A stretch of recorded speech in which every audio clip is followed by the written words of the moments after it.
Praise the Lord. இந்த காலை வேளையிலே நாம் தொடர்ந்து எஸ்ஐயா 53ஆம் அதிகாரம் அதை பாடுகளை தியானித்து கொண்டு வருகிறோம். அதே எஸ்ஐயா 53ஆம் அதிகாரம் 3ஆம் வசனம் சொல்கிறது, அவர் அசட்டை பண்ணப்பட்டவரும் மனுஷரால் புறக்கணிக்கப்பட்டவருமாயிருந்தார். அல்லேலூயா. அவர் அசட்டை பண்ணாங்களாம். அவர் இந்த பூமிக்கெல்லாம் ஐஸ்வர்யவான், பூமியும் அதன் நிறைவும் அதன் குடிகளும் என்னுடையது என்று வேதம் சொல்கிறது. ஐஸ்வர்யமும் கனமும் அவரிடத்தில்தான் வருகிறது.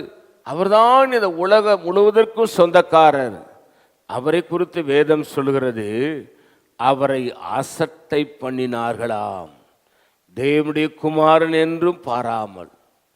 இந்த உலகத்துக்கு சகல ஆசீர்வாதங்களுக்கும் ஊற்றுக்கண்களாயிருக்கிற, சமாதானத்துக்கும் சந்தோஷத்துக்கும் ஊற்றுக்கண்ணாயிருக்கிற, சகல இகபல நன்மைக்கும் காரணக்கர்த்தாவாயிருக்கிற கர்த்தராகிய இயேசு கிறிஸ்துவை சிலுவையில் தொங்கிக் கொண்டிருக்கும் போது அவரை அசட்டை பண்ணினார்களாம்.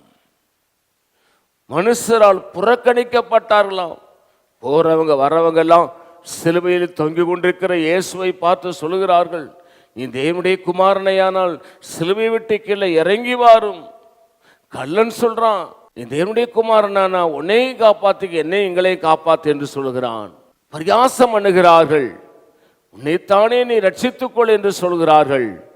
அந்த அளவுக்கு அவரை அசட்டை பண்ணினார்கள். அருமை தெய்வ பிள்ளையே, நீ வாழ்கிற இடங்களிலே, உன் வீடுகளிலே, உன் குடும்பத்திலே, உன்னுடைய இனஜன பந்துகளிடத்திலே, நீ வேலை செய்கிற இடத்துல அசட்டை பண்ணப்பட்டிருக்கிறாயோ? உனக்கு வேண்டிய கனம் இல்லையோ, மரியாதை இல்லையோ, உன் வாழ்க்கை அசட்டை பண்ணப்பட்டிருக்குதோ, நீ தள்ளப்பட்டிருக்கிறாயோ? எல்லாரும் உன்னை புறக்கணிக்கிறாங்களா? உன்னை ஏளனமா பேசுறாங்களா? கேவலமா பேசுறாங்களா? பயப்படாதே.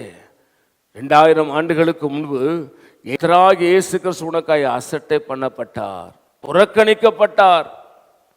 அப்ப இந்த வசனத்தினாலே உன்னோடு ஆண்டவர் பேசுறாரு, நீ புறக்கணிக்கப்பட்டா பயப்படாத, இயேசு உன் கூடவே இருக்கிறார்.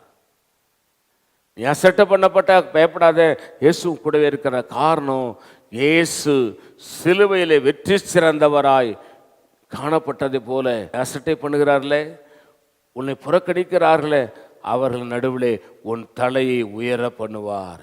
யார் உன்னை அசட்டை பண்ணாங்களோ அவர்கள் உன்னை கனம் பண்ணுவார்கள். யார் உன்னை புறக்கணித்தார்களோ உனக்கு முக்கியத்துவம் கொடுப்பார்கள். அந்த நாட்கள் வந்துவிட்டது என்று கர்த்தர் சொல்கிறார்.